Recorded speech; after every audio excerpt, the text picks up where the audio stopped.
Yo me llamo José Gaspar, como veis de ahí, y hoy les voy a hablar de la mente criminal. En este trabajo voy a pasar desde puntos como mis objetivos hasta qué es un asesino y algunos ejemplos de lo que es un asesino. Aquí quiero que veáis en qué me enfocaba en el trabajo. Lo he dividido en dos partes. Mi objetivo principal, que se basa en comparar casos y averiguar si hay coincidencias, ya sea biológicas o psicológicas, y mis tres objetivos secundarios, que son identificar y definir qué es un asesino en serie, hallar su comportamiento y ver las razones para entenderlo y intentar comprender esas emociones que puede sentir e intentar expresarlo al público lo más simple posible. Una vez sabiendo esto, os voy a decir que mi trabajo solo lo voy a hacer de un método descriptivo y que en este toda la información que hemos seguido ha sido mediante el trabajo de final de carrera y mediante tesis de doctorado y profesores de materia. Aparte de eso, he podido conseguir un montón de un libro, pero eso son más. Antes de saber qué es un asesino en serie, hay que comprender qué es la criminología. La criminología es la ciencia que se encarga de estudiarlo. Esta ciencia estudia que los delitos, la víctima y el entorno sociológico de la persona. Aparte de eso, se encarga de ver cómo podría solucionar este problema, cómo podría disminuir estos casos y cómo podría ayudar al entorno de la víctima. Una vez sabiendo por encima qué es la criminología, podemos empezar a hablar del asesino en serie. El asesino en serie es una persona muy compleja de entender, pero por suerte es fácil identificarla y definirla. Estos asesinos se caracterizan porque han cometido 3 o más asesinatos en un periodo de tiempo de un mes, en los cuales siguen un modus operandi en el que todas sus víctimas tienen en común ciertas características. Estas características están conectadas a trastornos que ellos han sufrido la mayoría de las veces en sus mafias, ya pueden ser de raza, de edad, de estatus social o de sexo. Una vez sabiendo esto, hay que aclarar que la mayoría de los traumas que he mencionado son en la infancia, debido al maltrato paterno, a abuso en el método de educación y a falta, carencia de cariño en su hábito más cercano. Una vez sabiendo esto, ya podemos pasar a cómo se investiga un asesino. El asesino, para investigarlo, tiene 3 categorías principales. Una de ellas es la psicológica. La psicológica es la que se encarga de entender el trastorno o los problemas que tiene el asesino en la cabeza. El qué le lleva a cometer eso. El ansia esa es lo que intenta entender la psicológica. Mientras que la sociológica se encarga de saber si el asesino lo ha hecho por placer, por satisfacción propia, o no tenga más remedio, no podría evitar esos impulsos. Aunque también se encarga de estudiar su resocialización, es decir, si es capaz el asesino de volver a tener una vida normal, si es capaz de volver a vivir con gente a su alrededor sin causar ningún perjuicio. Y por último está la biológica, que la biológica se encarga de estudiar su mente, su cuerpo y su genética en general para ver si hay algún fallo que no le permita controlarse o que no le permita el hecho de ser una persona normal, que lo diferencie del resto. Sabiendo esto, hay unas 3 categorías principales, las cuales me he permitido definirlas por mi cuenta y crearlas yo. Estas las he agrupado en lo más sencillo posible, aunque si nos ponemos a mirar a fondo, llega a haber hasta 12 categorías. Las categorías que yo he elegido son la cantidad de asesinatos en un mismo radio de zona, el desplazamiento entre asesinato y la motivación a asesinar. Dentro de cada una de estas hay 2 subcategorías. En la cantidad de asesinatos se encuentran los asesinos en masa, que cometen un asesinato en el cual están involucradas 4 o más personas en un mismo escenario de crimen a la vez. Mientras que el asesino itinerante mata a 3 o más, una persona menos, pero puede variar hasta en un radio de 1 kilómetro del escenario original del crimen. En los de desplazamiento se encuentra el asesino sedentario, el cual se mueve dentro de la localidad, ya voy a hacer una denuncia, pero nunca sale de ella y tampoco esconde los cuerpos. Mientras que el trashumante puede llegar a viajar una gran cantidad de kilómetros y se encarga de esconder los cuerpos para no ser encontrados. Y en la última, la motivacional, existen el asesino misionario y el hedonista. El misionario cree que tiene el deber de erradicar a un colectivo en concreto. cree que ese colectivo es un daño para la humanidad y que él es el responsable de solucionarlo. Mientras que el hedonista cree que cometer esos actos le va a causar la satisfacción que tiene su fantasía mientras lo hace, que tiene sus sueños. Hablando de satisfacción, vamos a hablar de sus fases. La primera fase, y la más importante, es la fase del aura. En la fase del aura, el asesino empieza a confundir la realidad con la fantasía de la que hemos hablado. Y es donde empieza a soñar en la vida real, ya sea mientras va andando en la calle, mientras está en su casa tranquilo. La segunda fase es la fase de búsqueda, cuando ya ha confundido completamente la fantasía con la realidad. En esta fase se encarga de ir buscando su víctima perfecta, a la víctima que más satisfacción le va a generar el acto que piensa cometer, ya sea asesinato, violación, maltrato, lo que sea. Tras escoger la víctima, tiene la opción de coger o la fase de seducción o la fase de caza. En la fase de seducción, el asesino se encarga de conocer personalmente a la víctima. Está en una relación con ella, pueden llegar a ser amigos, y eso le facilita mucho el trabajo del asesinato o del crimen que va a cometer. Mientras que en la de caza, directamente la acecha hasta conseguir capturarla. Cuando llegan a la fase de captura, ya no hay vuelta atrás. La víctima está en sus manos y ya él se está preparando emocionalmente y mentalmente para cometer su fantasía y para conseguir esa realidad, esa satisfacción. Mientras que en la fase de asesinato, el criminal ya ha cruzado la línea y ya ha experimentado lo que es la satisfacción que se siente al cumplir su fantasía y no puede parar. Después de ver esto, ya sabemos que es un asesino. Ya podemos hablar de los asesinos que han participado en mi trabajo.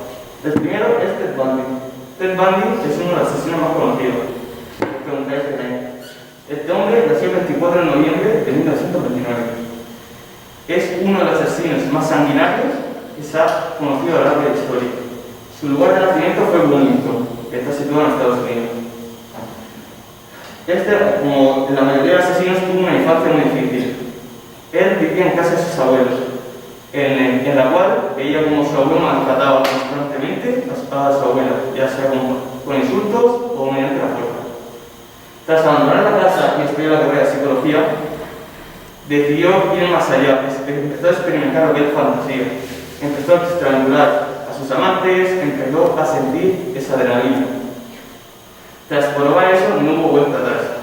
Su primera víctima fue Johnny Lenz. Johnny Lenz tenía unos 18 años de la Universidad de Psicología. Una noche rompió la ventana de su habitación y entró en su habitación, con una porra por la que empezó a golpearle hasta que le fracturó el cráneo. Después de mantenerla tendida en el suelo, cogió una parte conocida de la cama y comenzó la violación de ella. Al día siguiente fue encontrada en un charco de sangre. Aunque no murió, se quedó en coma varios meses y tiene daños en el cerebro irreparables. Uno de sus actos más atroces fue en una universidad femenina de psicología, en la cual entró a la universidad mientras estaba dormida y fue de habitación a habitación, siguiendo el mismo proceso de la víctima anterior y asesinando a más de 9 personas. Tras estos casos mencionados, que son dos de los más remarcables, Ted Bundy llegó a sumar hasta 36 asesinatos y violaciones, esos que hayan sido conocidos. Los desconocidos dicen que puede llegar a más de 100 personas. Este hombre murió el 24 de enero de 1989, mediante la sentencia de la silla eléctrica. El siguiente sigue proveniendo de Estados Unidos. Este es John Wayne Gacy. Nació el 23 de octubre de 1942 y es más conocido como el payaso asesino. Él nació en un entorno también complicado. Su padre era un machista, opresor y era un alcohólico que se dedicaba, mientras él estaba en casa, a insultarle y a pegarle. En su infancia tampoco le ayudó a mudarse constantemente de domicilio. Esto le provocó severos traumas que le llevaron a dudar de su sexualidad y a cometer esos crímenes. Al empezar a dudar de su sexualidad, la sociedad empezó a juzgarle y perdió su trabajo. Y esto le llevó a invitar gente a su sótano, donde las emborrachaba, las ataba, las golpeaba e intentaba violarlas. Tras estos sucesos pasó de 8 años en la cárcel, de los cuales se van en 16 meses con nuevo comportamiento. Tras esto, se cambió y empezó a disfrazarse de payaso como veis en esa imagen. De esa manera atraía a niños de entre 14 y 20 años a su sótano, los cuales seguía el proceso de los que hemos hablado. Los ataba, los golpeaba, los torturaba y los violaba. Tras su muerte, muchos de ellos o los tiraba arriba o los enterraban en su mismo sótano. En su sótano llegaron a descubrir 18 cadáveres, de los 33 asesinatos confirmados que pudieron encontrar. Tras haber hablado de los asesinos internacionales, vamos a pasar al ámbito nacional. José Antonio Rodríguez Vega, que nació el 23 de noviembre de 1457, es conocido como el Matavejas. Este hombre nació en Santander y fue expulsado a una temprana edad de su casa debido a que olvidó a su padre mientras él tenía una enfermedad grave y no podía levantarse de la cama. Tras esto, vivió una juventud llena de agresión y violación, debido al trauma que había ocasionado su expulsión de casa. En ese trauma, los psicólogos dijeron que había cogido un gran miedo a su madre, pero a la vez había existido en él una gran tensión sexual en la cual deseaba tener relaciones sexuales con ella. Tras esto, la única manera de satisfacerse encontrada por él fue abusando y violando a mujeres de todas las edades. Esto le llevó a una sentencia de 6 años de prisión, la cual acabó siendo en 8 años debido a que la mayoría de sus víctimas lograron perdonarlo. Tras salir de allí y estar casado, siguió con sus actos. Se dedicaba a ir a bares nocturnos donde acechaba a mujeres mayores de 60 años, que era la edad aproximada que tenía su madre en esa época, y se dedicaba a conquistarlas y ahí con ellas tenía una promesa de tener relaciones en su casa. Cuando llegaba allí, lo primero que hacía era estrangularlas y cuando estaban muertas se dedicaba a violarlas y esconder sus cadáveres. Este hombre llegó a tener una suma de hasta 16 mujeres de más de 60 años asesinadas, más incontables que fueron violadas durante toda su vida. Murió el 27 de agosto de 2000. Y el último, que a lo mejor es conocido porque es de la región, es José Rabadán. José Rabadán es más conocido como el asesino de la Katana. Este joven nació el 23 de octubre de 1983, aquí en la capital de Murcia. Él era un chico que, a diferencia de los otros, no tuvo ningún problema familiar. Sus padres le daban todo lo que querían, lo trataban bien, pero sin embargo era un chico antisocial, inmerso en el mundo de los videojuegos. En varias ocasiones llegó a confundir el mundo de los videojuegos con la vida real. Eso fue lo que le ocasionó el problema con sus padres, ya que ellos querían llevarlos a tratamiento porque muchas veces no salía de sus videojuegos y él lo único que quería era que lo dejaran tranquilo. Para conseguir su libertad, se dedicó a asesinar a sus padres y a su hermana, la cual tenía síndrome de Down. En el juicio confesó que, a pesar de todo eso, se arrepintió, pero era la única forma que tenía que conseguir la libertad que tanto deseaba. De la lista es el único que sigue vivo en la actualidad. Es más, ahora mismo está habitando en Santander, tiene mujer e hijos. Él participó en un documental en el cual explicaba todo lo que sucedió y decía que el pasado debe quedar atrás. No mostraba ningún signo de arrepentimiento ni ninguna lástima por sus padres y hermanos. Ya habiendo hablado de los 4 asesinos, vamos a hablar de las conclusiones que he podido sacar de este trabajo. A pesar de no haber encontrado ninguna coincidencia biológica en informes oficiales, sí he podido encontrar las coincidencias psicológicas que buscaba. En la mayoría de los casos, todos han sufrido maltrato infantil que le ha generado traumas con los cuales han satisfacido cuando se han hecho mayores mediante cometiendo su crimen.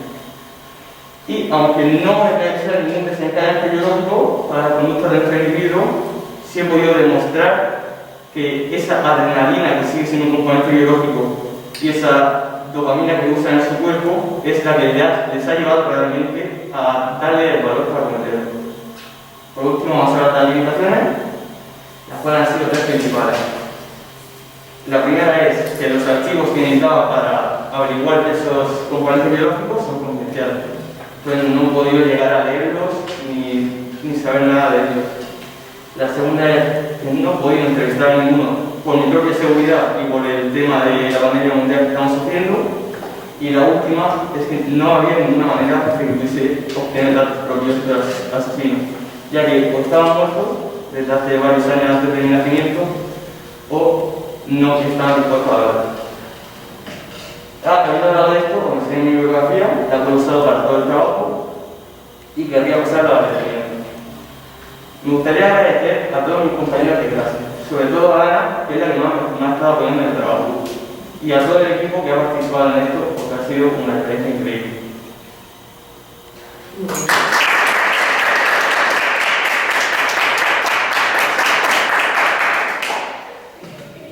Muy bien,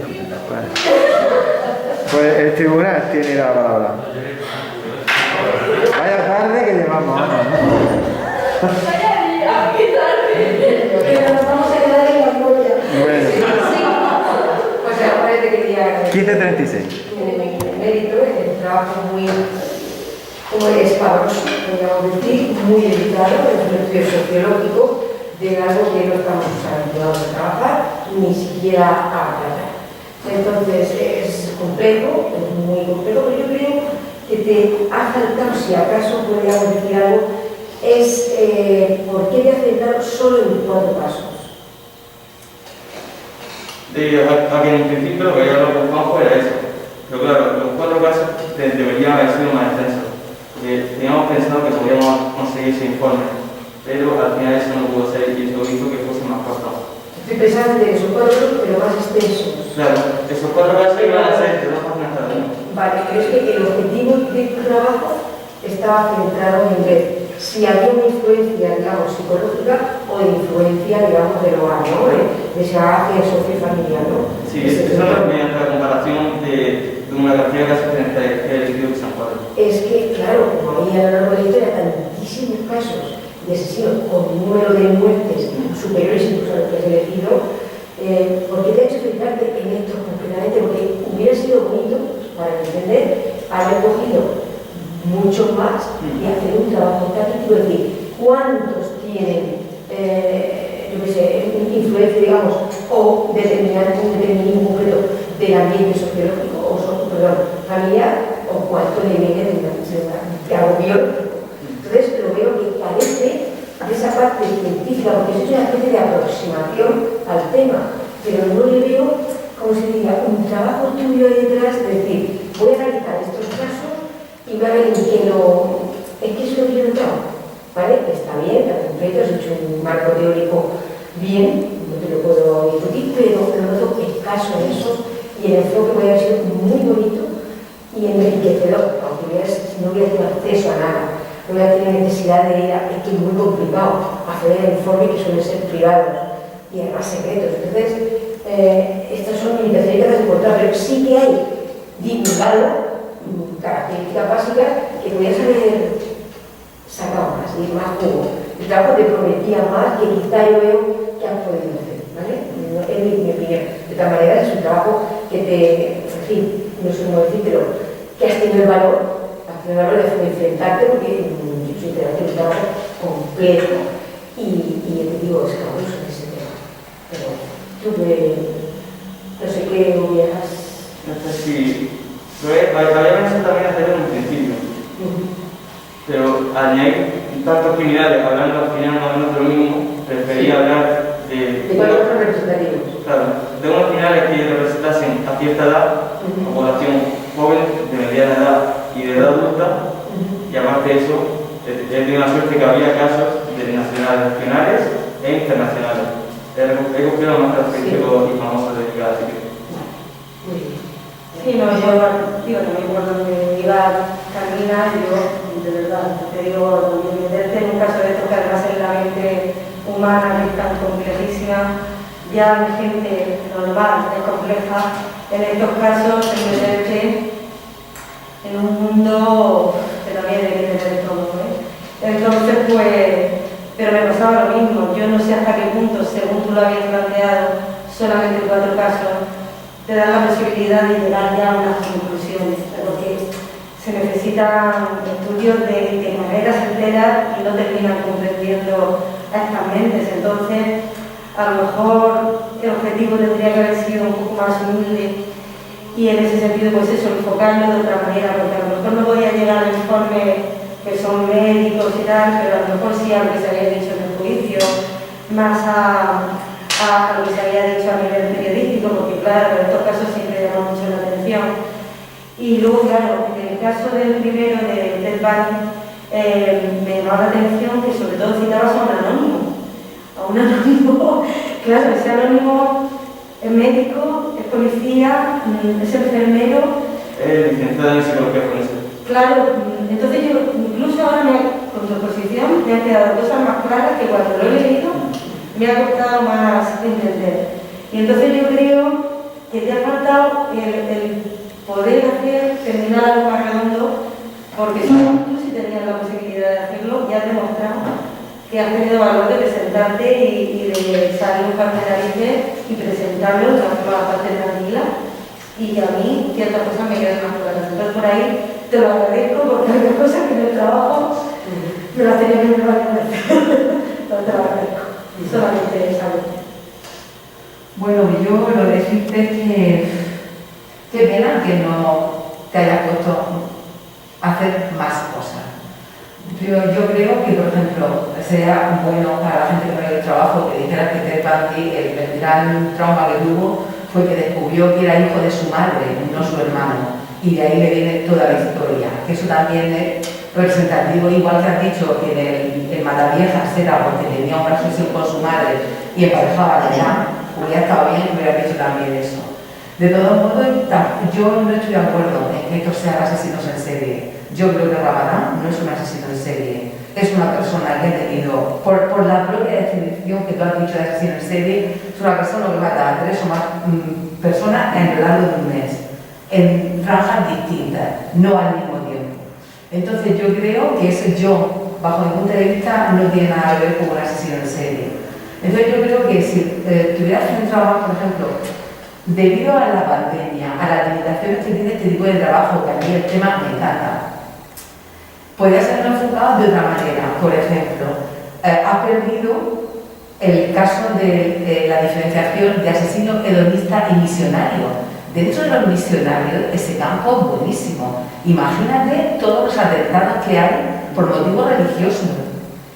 Lo podrías haber exprimido muchísimo. Y en el caso de los hedonistas, ¿qué tipo de satisfacción pueden encontrar ellos que puede verse motivada por muchísimos factores? Entonces, a pesar de la pandemia, a pesar de las limitaciones, yo creo que si te hubieras centrado en algo así, te hubiera quedado una comparación, podéis haber hecho un estudio comparativo muy enriquecedor, porque no puedes comparar cosas, por ejemplo, un huevo y una manzana, no lo puedes comparar. Puedes comparar distintos tipos de manzana, no un huevo y una manzana. Entonces yo creo que meter a Ramadán con los demás es un asesino, pero hasta ese punto, ¿no? Entonces yo creo que debería de haberte centrado en algo concreto y tener una cantidad de opiniones o de datos que te hubieran permitido hacer un estudio comparativo o no, o algún tipo de... para llegar a cierto tipo de conclusiones, porque incluso en las últimas conclusiones que tiene hay alguna que es contradictoria.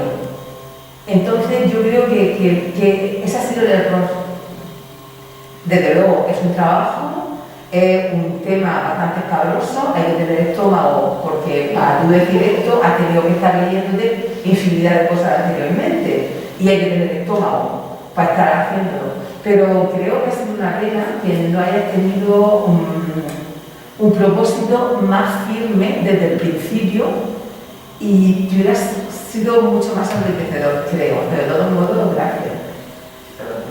Pues sí, por lo menos es la aproximación Sí. al tema, a través del estudio sociológico, y es con lo que nos podemos quedar, ¿vale? Desde el punto de vista científico, en el sentido de corroborar con una especie de estadística o lo que sea, esas hipótesis que voy a plantear a priori, es lo que te ha faltado con mí. Pero bueno, te felicitamos por tu presencia. Es verdad que aunque posiblemente pasar más veces en tu vida, Sí. pues hacerlo a integrar, pues todos tenéis una valentía al hacerlo, nosotras no nos tocó aquello, nosotras no nos gusta, pero bueno, es una experiencia y seguro que vas a aprender un montón de ella, lo positivo y lo negativo.